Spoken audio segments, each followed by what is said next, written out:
Ayy, look, yeah, ayy. I'm in the lab like Dexter, brand new batch he tested. I'm with all the extras, don't try and bitch, I'm pressure. I'm the type to step on steppers, I'm the type to step on steppers, I'm the type to step on steppers, I'm the type to step on steppers. James Harden's trade to the Los Angeles Clippers. We all know the details by now. James Harden, the main piece that got moved from the Philadelphia 76ers to the Los Angeles Clippers was James Harden himself. Didn't suit it for the Philadelphia Sixers at all this season. Obviously, he had his issues with Daryl Morey, and now he's in a new environment. So let's go ahead and talk about that trade a little bit, and let's go ahead and talk about his debut a little bit. The Clippers did lose in his debut, but wasn't necessarily too great. I think it was a necessary move for the Clippers, just because. I mean, when you look at this team in the regular season, their offense is generally middle of the pack, and the reason for that, it would surprise people because they have Kawhi Leonard and Paul George. It doesn't make any sense why they would have an offense that's kind of middle of the pack, but they're generally a team that relies heavily on isolation. I think that Lakers matchup was kind of evidence of why they would need someone like James Harden. The first two quarters, they're smoking red hot in terms of their scoring ability. Kawhi Leonard is making a bunch of shots. Paul George is making shots. Westbrook is getting to his spots.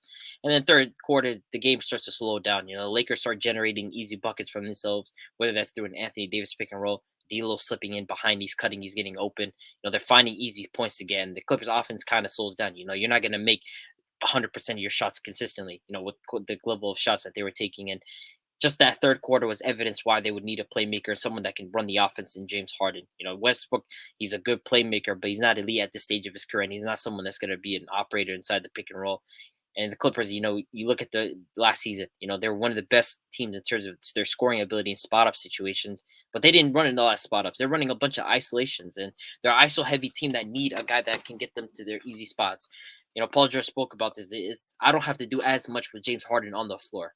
I think the biggest question mark for them is how Ty Lue is going to stagger, this team. I think it's not ideal to have all four on the court at once. It's not ideal for this roster.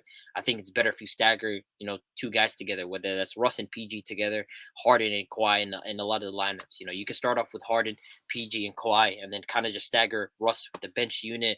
Split up Harden and Kawhi together. I think that's the more optimal way of using this team, but it's exactly what they needed. They needed a point guard. Since 2020, they've always been looking for a point guard, a guy that can run the offense, get them in positions to score. And then we look at the Philadelphia 76ers, I think, it was a necessary move just in terms of, they just had to get something for James Harden, whatever that may be. And I think it was important for this team. I think James Harden really helped Tyrese Maxey in terms of his development. He was getting Maxey to his spots. He was a big reason why, Maxey took that leap in his third year. And I think Tyrese Maxey, you're starting to see a playmaking leap. And a lot of that was due to the influence of James Harden. I think Tyrese Maxey's reading defense is better. It was a trade that I think was necessary for both teams. Philadelphia to move on from James Harden and Clippers to get the point guard that they needed. And then to talk about the debut, I was watching that game. I think Ty Lue just needs to figure out what he's going to do with all four of these stars if they're on the court at the same time. Because, Zubac, I think he's a decent center, but he's not necessarily a super athletic guy. Like, the biggest reason why the Clippers lost was the offensive rebounding. They lost a lot of their forward depth in that trade. They lost Robert Covington, they lost Batum, they lost KJ Martin. All four of those guys are power forwards. They lost a lot of their power forward depth. So they now need to figure out how are they going to, adjust to this lineup. If James Harden is starting in it, what are they going to do with Russell Westbrook? Is he going to start now? Should he be off the bench? I think that's kind of an adjustment period. But overall, I like this move for the Clippers. They need to figure out, who's their point guard is, and this was it for them to figure out James Harden is their guy.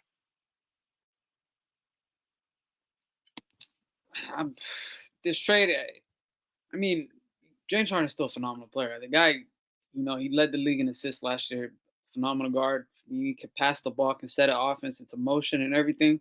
I felt like, Clippers didn't need that. You got Kawhi and PG, not non-typical guys that can go feed other guys on the team baskets. Westbrook, now it's more broken play. It's a lot of fast break type, and his assists don't really come from half-court offense. And I feel like right now for them, it's half-court offense, and James Harden can set that tone for them. I mean, he comes into the team.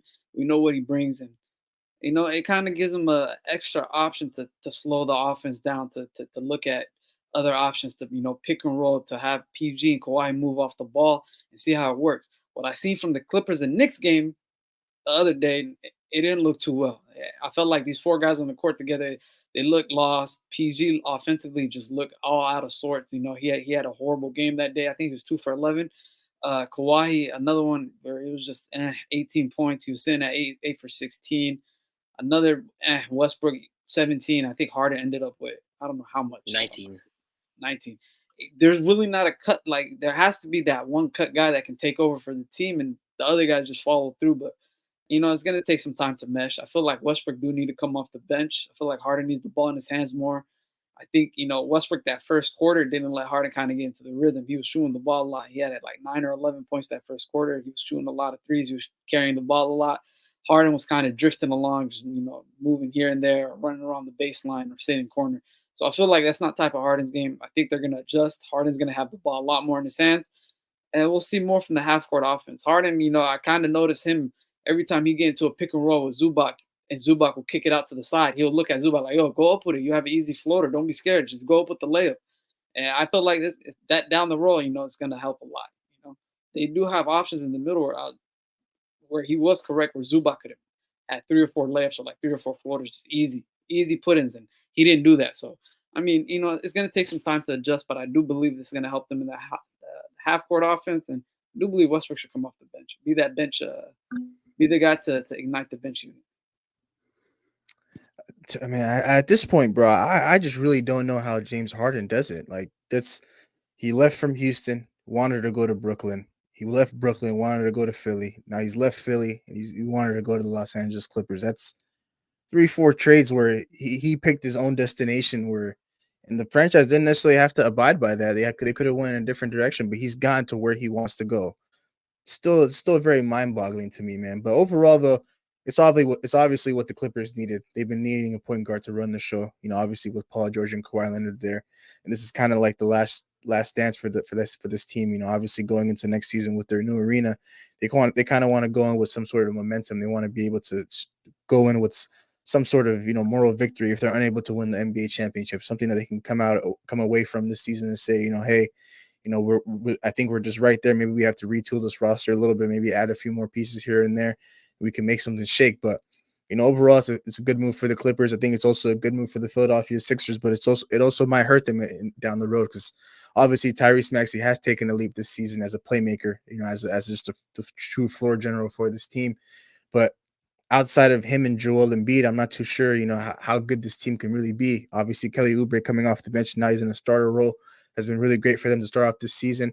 But overall, though, down the line, you're going to need a lot more than just Joel Embiid and Tyrese Maxey to be contending in the Eastern Conference. But, overall, I think both sides got what they wanted.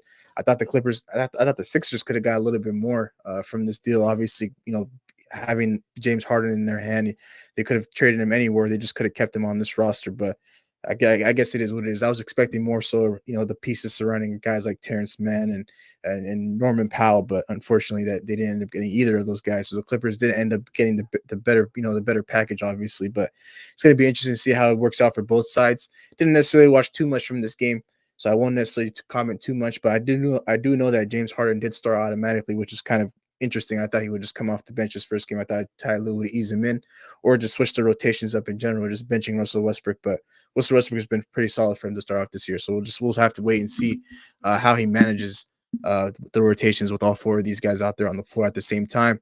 But what is the ceiling for these guys? So, do you think that eventually these guys will end up getting it down? They will end up clicking, and a championship is in their horizon? I mean, with these guys, like, yeah, if we're talking about what their expectation is, I think for sure that they're looking at their expectation as they have their championship or bust. But when you look at what their ceiling is, I think, this team, it's hard to just say they're going to be a championship team just because, they haven't proven any track record in terms of health. Until we can finally see Kawhi Leonard and Paul George put together a healthy season, I can't say too much about that because they don't have the reputation of being healthy. That's just a fact. Like, they haven't proven health over the last 2 seasons, so it's hard to really say. But this team, in terms of the expectation, what they're viewing at their capability of, is championship or bust. I mean, they have one of the best playoff performers in Kawhi Leonard. They have one of the top point guards in the entire league in James Harden. They have a guy in Paul George who's as good as any second star in the entire league, and they have an energy guy, one of the better six man when he plays off the bench in Russell Westbrook. So I think this team is championship or bust. That's just how things are. Fair enough. Record a new hit, then we making us a film. Wouldn't sign a deal if I got a couple mil. Been in the lab, now they throwing out deals. Me and now late, now that's overkill.